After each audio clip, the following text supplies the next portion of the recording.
देवताओं को जो है डांट फटकार के भगा दिया सुखदेव जी ने। सब जाते हैं कहां? ब्रह्मा जी के पास।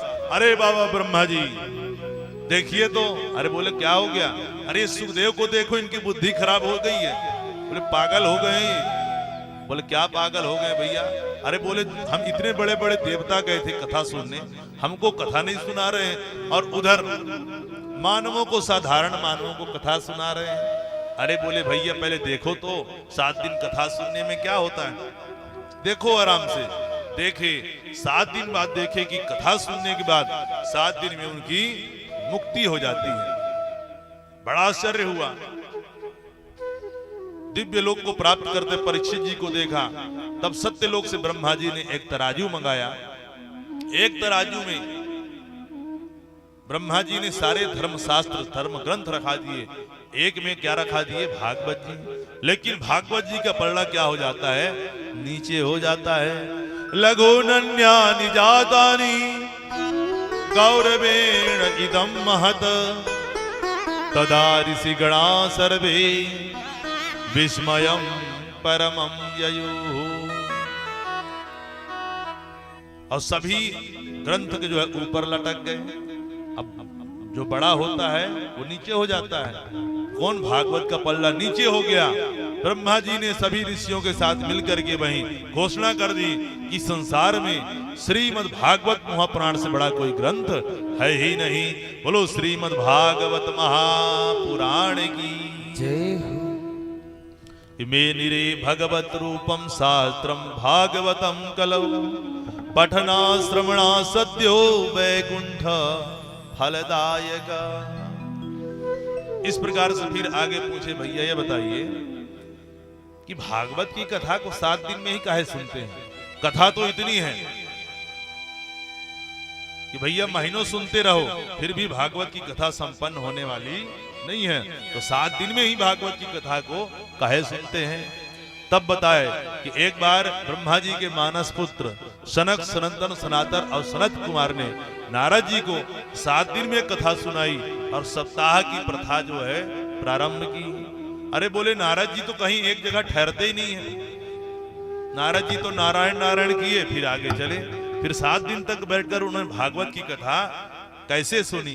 तब यहाँ पे उनका चरित्र सुनाना प्रारंभ करते हैं। आइए उसे श्रवण करते हैं। एकदा हि विशालायां चत्वारः ऋषयो मलाः शतसंगार्थं समायाता ददुस्तत्र नारदम्। एक समय की बात है, विशालापुरी बद्रीनाथ धाम में चारों भैया सनक, सनंदन, सनातन, सनत कुमार, ये ब्रह्मा जी के पुत्र हैं, मानस पुत्र, ये सत्संग की इच्छा से भ्रमण कर रहे थे।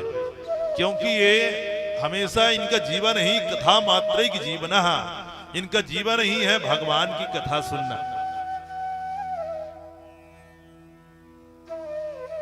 हमेशा जब कोई श्रोता ना मिले तो 3 सुनने लग जाए, 1 सुनाने लग जाए, और बड़े प्रेम से भगवान की कथा सुने। यही इनका जीवन है। क्योंकि भैया भगवान की कथा सुनने से भगवान प्रसन्न होते हैं। कई लोग कहते हैं कथा सुनने से क्या होता है? ये बताइए, आपकी यदि कोई प्रशंसा करे, आपको सुनने में तो बड़ा अच्छा लगता है, भैया और करो और सुनो। आपको ये काठ जीवन में अच्छा काम कर लिए और कोई उसकी प्रशंसा कर दे तो बस मन गदगद हो जाता है। तो क्या भगवान जो लीला किए हैं, जो संसार को दिए हैं, उसकी प्रशंसा में नहीं करनी चाहिए? इसीलिए भगवान की कथा की महत्ता है। हमें भगवान की कथा जो है सुननी चाहिए। भगवान की प्रशंसा है, सीधे सीधे शब्दों में कथा मतलब भगवान की प्रशंसा। तो इनका जीवन ही है चारों भाइयों का कथा मात्रैक जीवन।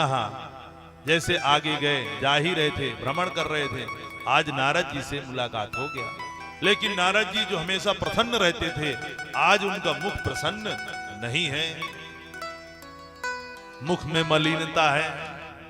जब ऐसे देखे तो पूछ बैठे कि कथम ब्रह्मण दीन मुखा कुतश्चिंतातुरो भवान् त्वरितं गम्यते कुत्र कुतस्यागमनं तव इदानीं शून्य चित्तोऽसि गतवित्तो यथा जनः तवेदं मुक्त संगस्य नोचितं वद कारणम। बोले भो ब्रह्मन कथम दीन मुखा, अरे आपका मुख इस प्रकार से दीन कह दिख रहा है। अरे आप तो इतने बड़े संत हो कि अपने लिए भाई एक कुटिया भी नहीं बनाई।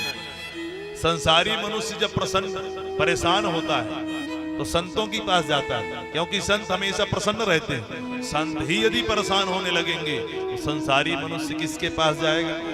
और आप जैसे संत भैया अपने लिए एक टूटी झोपड़ी भी नहीं बनाई। परेशानी तो इसी बात की होती है ना, हम लोगों को झंझट जीवन में, अपने घर द्वार परिवार। जिसका घर द्वार परिवार ही नहीं है उसको किस चीज का झंझट है। और आपका मुख कैसे दिख रहा है कि गत वित्तो यथा जनः, जैसे कोई महाकंजूस व्यक्ति हो। कंजूस हो जानते सब कोई ना, कंजूस हो और उसका धन चला जाए, खो जाए, उसका मुख कैसे रहेगा भैया। बोले आपका मुख ऐसे दिख रहा है जैसे महाकृपण व्यक्ति का धन चला गया हो। और संतों का धन क्या है भैया, वृंदावन में जाइए, जाके देखिए